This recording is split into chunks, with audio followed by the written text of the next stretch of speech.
Greetings folks, Woody from Obadiah's Woodstoves, and we're looking at the Esse Ironheart.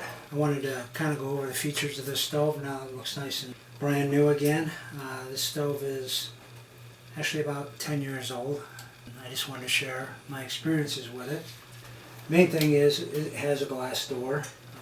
A lot of people want to see the fire, so that makes it very popular. One of the things that a lot of people don't understand is when you have a glass door, it has a tendency to throw the radiant heat through the front, so it makes it difficult when you're standing in front of it cooking, that your radiant heat is hitting your legs and it gets kind of hot.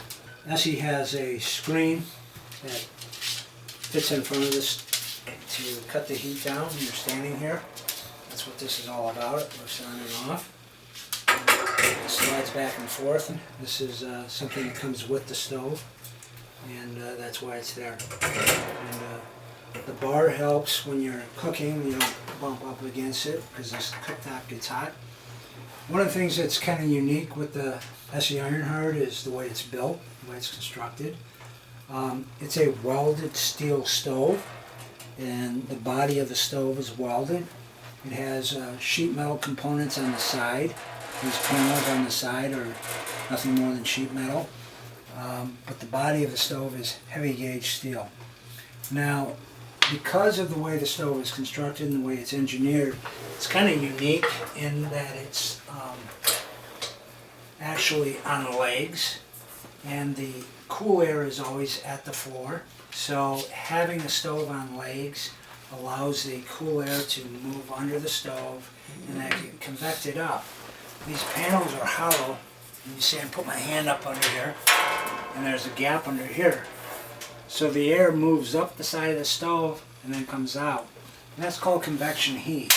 Convection heat is really nice on a cook stove in that it actually keeps it cooler in the kitchen, and it's warmer in the back rooms. So that is a really important feature to me.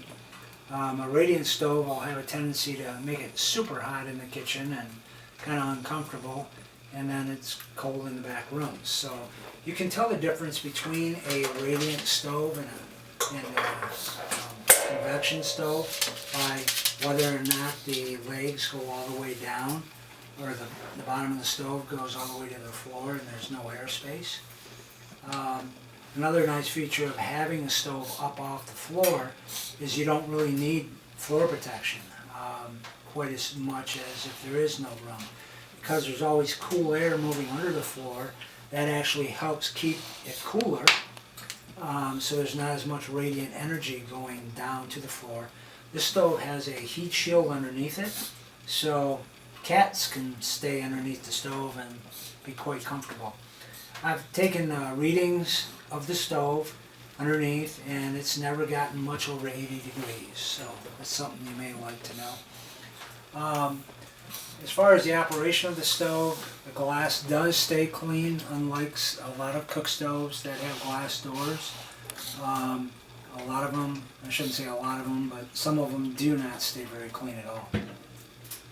This stove has two controls. There's one on the bottom, and there's one at the top.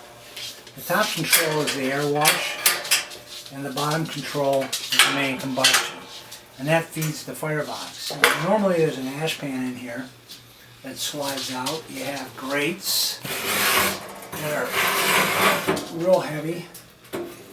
They're 1-inch thick cast iron, and the reason it has grates is in England this stove is designed to burn coal, peat, or wood. So the other kind of really neat feature of the stove is the refractory inside it. It's not your typical fire brick, but it's a vermiculite type refractory, and it works very well. It helps increase the combustion temperatures. So normally you would have an ash pan that slides out of here. Another option for this stove is a extended wood box, and what that does is gives you an extra 3 or 4 inches down below. So instead of just getting 3 or 4 pieces of wood, you can actually get 5. It increases the burn time, in my experience, from about 8 hours up to 12.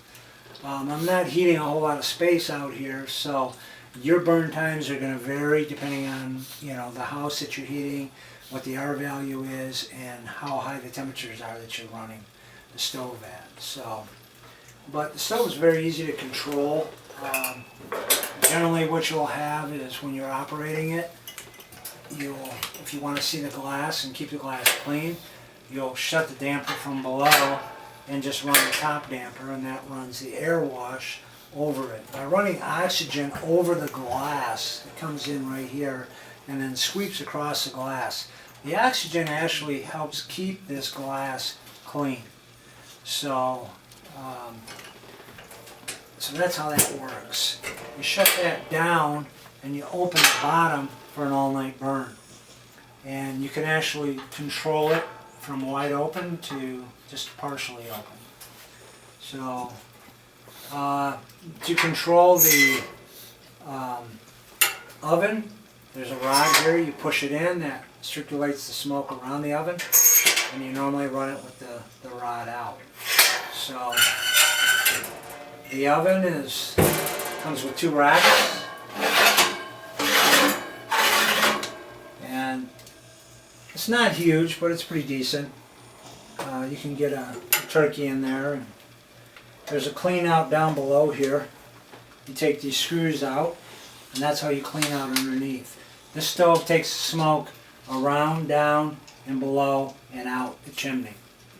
So the creosote will build up in this corner. And this panel here on this side, there's 2 screws, and you'll pull this plate off, and you'll have a scraper that you'll scrape the creosote out, and then it'll run down and you pull it out from below. One of the things that makes the stove a little bit different is you have a cast iron top here, but it's not your cooking surface. The cooking surface is this hob. It's a dog bone cast iron hob. It's pretty thick cast iron, and it's engineered in such a way where it literally pulls the heat and it heats pretty fast on the top. And this is your simmer zone, so there's 2 different temperatures. This area here is actually insulated. I wouldn't put my hand on it when the stove is running full blast. You will burn yourself. But it doesn't get super duper hot, whereas this does. These are called hob lids. The idea behind a hob lid is when you close it, you hold the temperature inside this stove. Now this is one of the very few stoves out there, folks, that actually has a boiler that installs in the side of the stove and replaces the whole side of the refractory. It's a fairly large boiler. It's about that big. It transfers, I would say 40% of the BTUs from the firebox into the radiant heat system. So you can use hydronics to move the heat from the cook stove into other areas of your house. So if you had this cook stove in a small room, and you had the living room and the family room, maybe with hydronic heating with radiant inflow or radiators or whatever, you can literally move the BTUs from the kitchen into another part of the house. So when you shut the hob lids, you're literally trapping the heat into this stove. This top is insulated. There's about that thick of insulation all the way underneath this. It holds this in. So this is a steel stove. If you were to unbolt this cast iron top, you would have steel underneath there. So it's completely enclosed except for these holes in the top of it, underneath the dog bone. Now,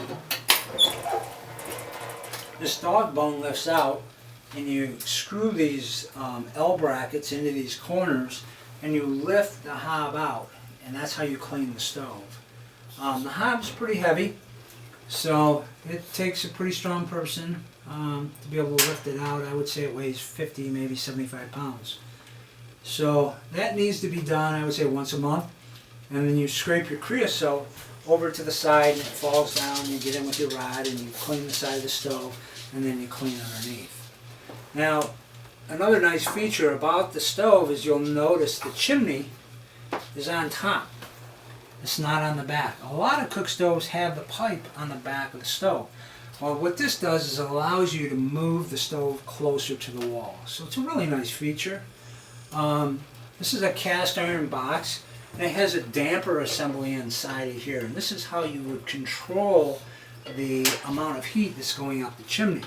So if you want to make the stove make more heat, you would close this, and that kind of traps it. Enough smoke is able to get through that and still get up the chimney, but the heat is held inside the stove. There's an adapter. This is an Americanized adapter. In Great Britain, their pipe is smaller. That's a 5.5 inch size pipe. In the United States and Canada, we run a 6 inch. So you'll have the stove adapter, and that fits in the top, and then you'll run your 6 inch pipe all the way up. You'll notice there's a gasket here that when it comes. You want to make sure that that gasket fits good and tight, and then when you put your other pipe in here, you want to make sure it fits very good. A lot of times what I'll do is I'll take a thin glass gasket and wrap it around the pipe, and when I put my other pipe in here so that I have a good tight fit. And a lot of people call me and they ask me, well, what is this thing? There's a plate that comes in the kit, and it fits in here, and it's just a steel plate, and it has a white ceramic fiber in it, and there's 2 holes on either side. What is that for? Well, that fits right in this hole, and it blocks it off. And when your chimney is in there and you've got your stove going, a guy like me, a chimney pro, would come in and he would set that in, and he'll take what's called a manometer and he'll plug it in there, and that will give him a reading of the draft, and that tells him how good the chimney is performing. So when he installs a stove, he'll write those numbers down, and then if he gets a call back later on from the customer that the stove isn't running properly, he can come in, get the stove operational, get it hot, put that plate back in there, shove that manometer in that little hole, and take another reading and be able to tell, is the chimney performing like it should? Because the chimney is the engine that drives the stove, just like the engine in your car. So that kind of answers that for you. But this is the Esse Ironheart. We've had her now 10 years. She's been a really good stove, and we're very proud to be the online retailers for Esse Ironheart, and we've been selling them for a long time. We have many, many happy customers who really love their Ironhearts. So this is Woody from Obadiah's, and this is Miss Esse. Thank you.